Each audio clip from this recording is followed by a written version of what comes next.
Safe ആണോ എന്ന് ചോദിച്ച് ഒത്തിരി പേര് മെസ്സേജ് അയക്കുന്നുണ്ട്. നിങ്ങളുടെ എല്ലാവരുടെയും സ്നേഹത്തിന് ഒത്തിരി നന്ദിയുണ്ട്. കാരണം നിങ്ങൾ നമ്മളെ പറ്റി ചിന്തിക്കുന്നതുകൊണ്ടാണല്ലോ ഇങ്ങനെ ഒരു ഇഷ്യൂ ഇവിടെ ഉണ്ടെന്ന് അറിഞ്ഞപ്പോഴേക്ക് ഞങ്ങൾക്ക് മെസ്സേജ് അയക്കാൻ തോന്നിയിട്ടുണ്ടായിരുന്നത്. നാട്ടിലെ മഴ എൻജോയ് ചെയ്യുന്ന പോലെ ഒരിക്കലും ചെന്നൈയിലെ മഴ നമുക്ക് എൻജോയ് ചെയ്യാൻ പറ്റത്തില്ല. മാസം അവസാനം ആവുമ്പോഴേക്കും അടുത്ത മാസം ആദ്യം ആവുമ്പോഴേക്കും ഒരു മഴ ഉണ്ടാവുമെന്ന് ഞാൻ നിങ്ങളോട് പറഞ്ഞിട്ടുണ്ടായിരുന്നതല്ലേ. അതേപോലെ തന്നെയാണ് കേട്ടോ സംഭവിച്ചത്. എല്ലാ വർഷവും ഒരു ന്യൂനമർദ്ദവും അതിന് പിന്നാലെ ചുഴലിക്കാറ്റും നല്ല മഴയും ഒക്കെ ഇവിടെ ഉണ്ടാകാറുള്ളതാണ്. ഇവിടെ പെട്ടെന്നാണ് വെള്ളപ്പൊക്കം ഉണ്ടാകുന്നത്. മഴ വന്നാ മതി അപ്പൊ വെള്ളപ്പൊക്കം ഉണ്ടാകും. എല്ലാ വർഷവും ഇതുപോലെ അവസാനമാകുമ്പോഴേക്കും ഓരോരോ പേരും പറഞ്ഞ് ചുഴലിക്കാറ്റ് വരുമല്ലോ.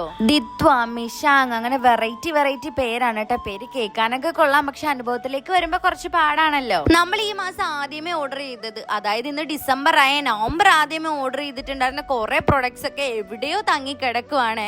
ഓൾറെഡി സൈറ്റിന് എന്തോ ഇഷ്യൂ. ഇനി ഈ മഴയും കൂടെ വന്നു കഴിയുമ്പോഴേക്ക് എന്തായിരിക്കും അവസ്ഥയെന്ന് അറിയാൻ വയ്യ കേട്ടോ.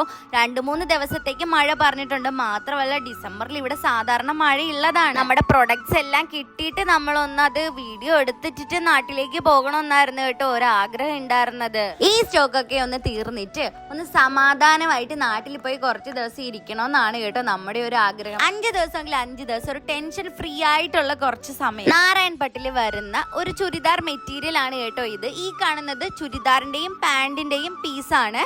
അതിൽ നിന്ന് നമ്മൾ കട്ട് ചെയ്തെടുത്താൽ മതി ആവശ്യത്തിനനുസരിച്ച്. ഇത് ഷാള് ആണ് വന്നിട്ടുള്ളത്. ഒരു ടെമ്പിൾ വിസിറ്റിന്റെ സമയത്തോ ട്രഡീഷണൽ ആയിട്ട് നമുക്ക് വിയർ ചെയ്യേണ്ട സമയത്തോ ഉപയോഗിക്കാൻ പറ്റിയിട്ടുള്ള ഒരു ബെസ്റ്റ് ഓപ്ഷൻ ആണ് കേട്ടോ ഇത്.